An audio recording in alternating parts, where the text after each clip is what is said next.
two factors we've got going on here. We've now got 34% vacancy rate in downtown San Francisco in the financial district. We've got over 30 million square feet that is vacant. Let's get into it. What does that mean? What are the implications for San Francisco? Here we go. You can see the vacancy rate has increased steadily by 2% each quarter, now all the way up to almost 34% of office space is vacant in downtown San Francisco.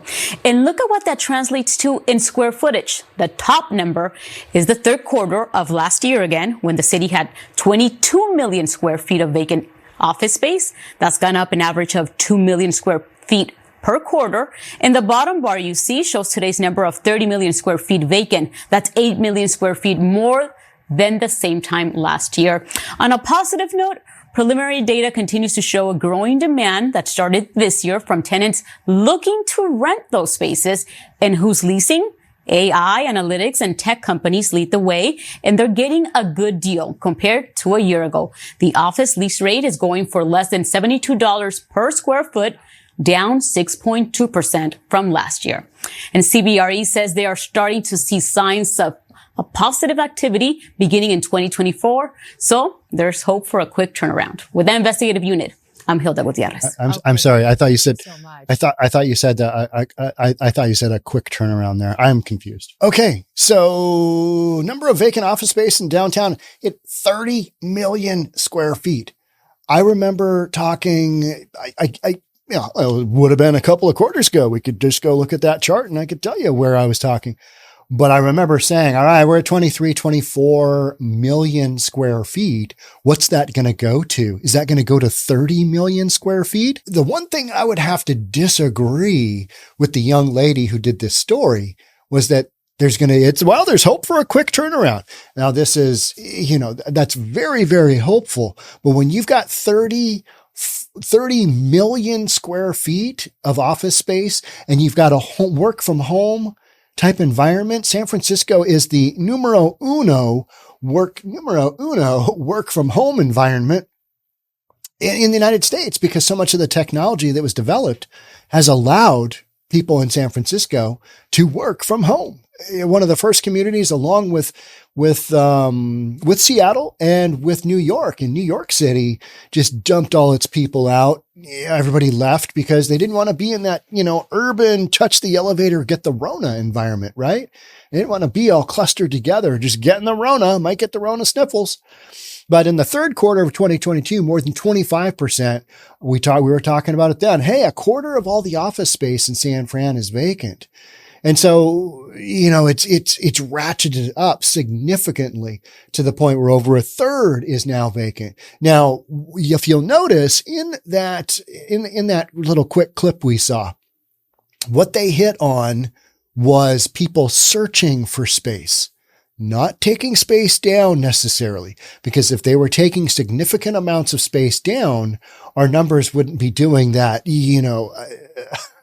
the bike ramp, the eighth grade kids putting together a bunch of plywood, making a bike ramp so they can jump off their bike into the lake. Yeah, that's a thing. It's pretty fun. Yeah. You got to put a life vest on the handlebars of your BMX style bike though. Otherwise the bike sinks and that's not as much fun. But you know how the bike ramp just goes vertical?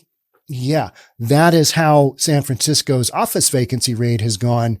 So if you had significant numbers of people actually taking down this space, meaning leasing it, the chart would look different. Let's just say that. And so then we spin that into the fact that people are looking for space. Hey, and why wouldn't you? If you could get a sweet deal on space and you're going to be operating out of San Francisco, take down as much space as you can for as long as you can, because I don't think you're going to see rates this cheap, moving forward. I think AI will absorb a chunk of this, but let's also look at how that work from home has gone, and existing companies are now giving up space left and right. Prime example would be Microsoft. I'm sorry, not Microsoft, but Meta would be Facebook, right? Meta. How did we ever I did a few podcasts on Meta. You guys hated it. And so I discontinued it. And now I'm not a fan because those podcasts just sucked. Let's be honest. let's go buy a space and a whatever it is and metaverse. And, we'll all just sit in our computers and pretend that we're simulating real life when we're actually just sitting right here. Yeah, that was some weird stuff. But Facebook is giving up a crap ton of space in England, and they're stroking a check for 181 million to get out of all this office space. 181 million.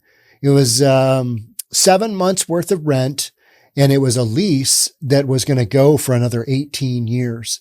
So Meta realizes that, hey, we may not need that space, so we don't want to pay for insurance, all the maintenance, all that good stuff.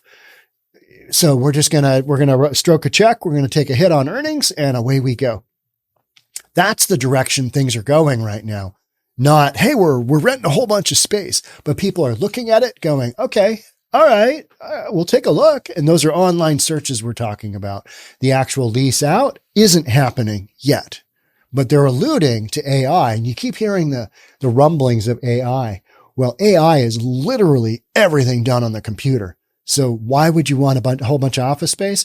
Well, because then you can have all your divisions in the same company there. You can poach from other, local offices in San Francisco, because AI, that is where, San Fran is one of it's the original for all this tech stuff, right? Seattle's got a big community as well. Other areas in the country have Austin. You got New York has big communities, but not as high a concentration as, say, a Seattle or a San Fran.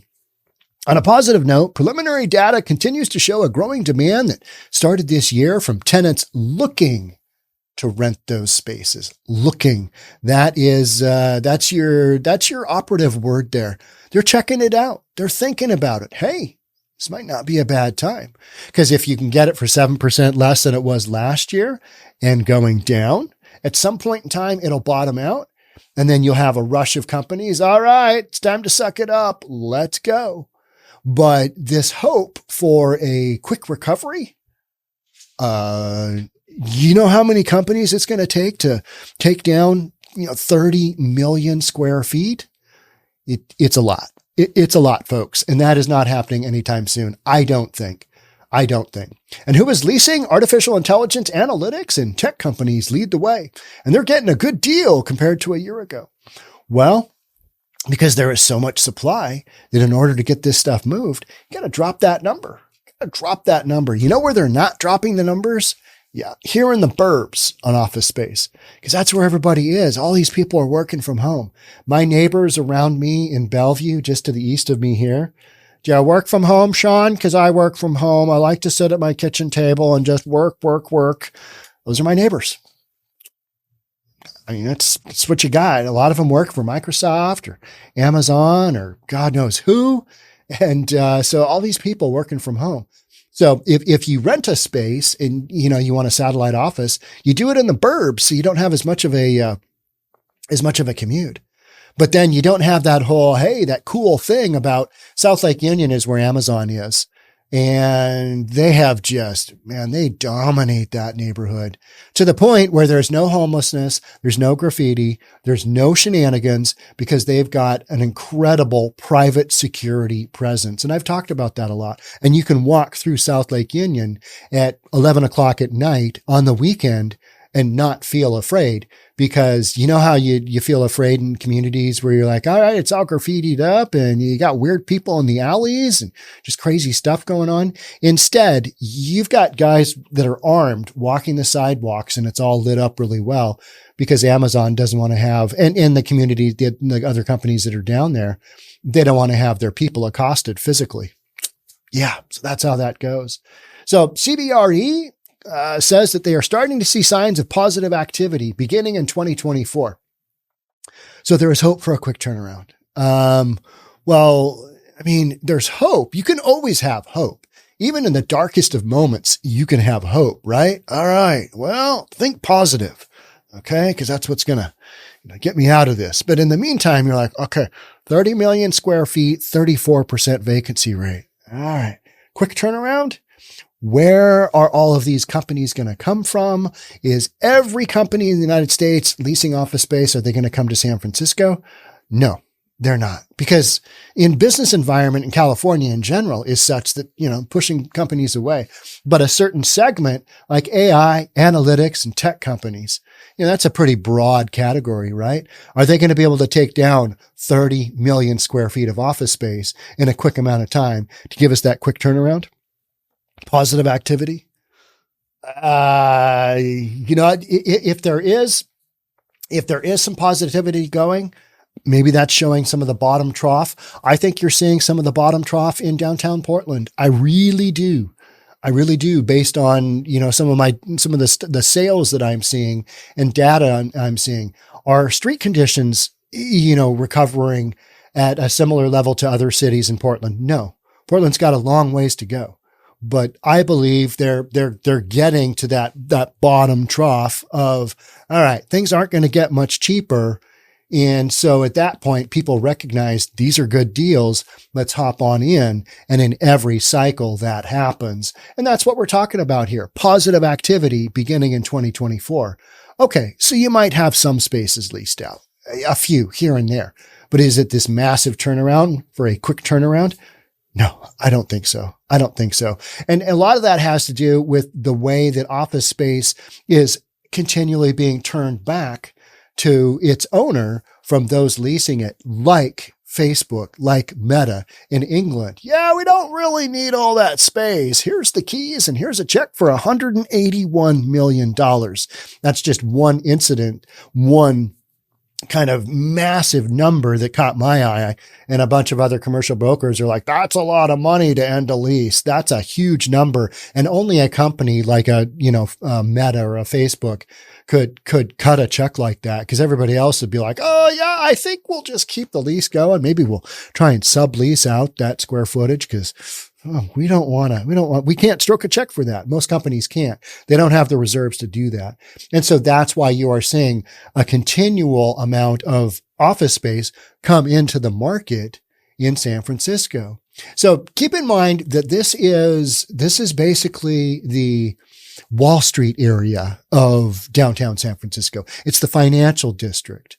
You've got other areas in downtown, the Tenderloin being one, where, it's street conditions there that are causing and out of control shoplifting, drug abuse. You've got homelessness.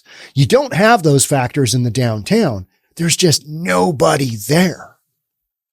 There's nobody there, and all the businesses have left there because there's nobody there. There's nobody walking around at lunchtime to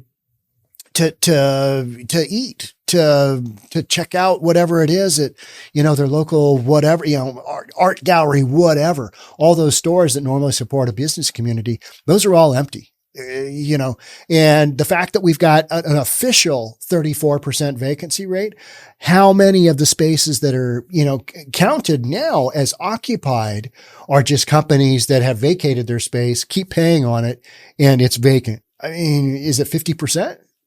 I mean, who knows, right? Because it's kind of hard to factor that in. I know there's a few metrics for covering that, but I question how accurate they are. So do you have a 50, is half of the space physically vacant? Just people are paying on some of it, and others are just not. And landlords are like, hey, come in here, give you a good deal. We'll get you a good deal, like the article says. But hope for a quick turnaround? I would say no. I would say, given market dynamics, and this is from a residential guy, right? But I cover this story a lot.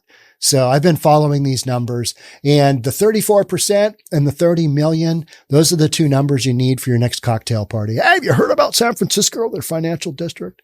No, I haven't. Well, let me tell you about it. And you can just claim that, you just knew. You're just so smart. You know that stuff. You know how this is all impacting things. Thanks again for being here. We'll catch up with you in the next one. Bye for now.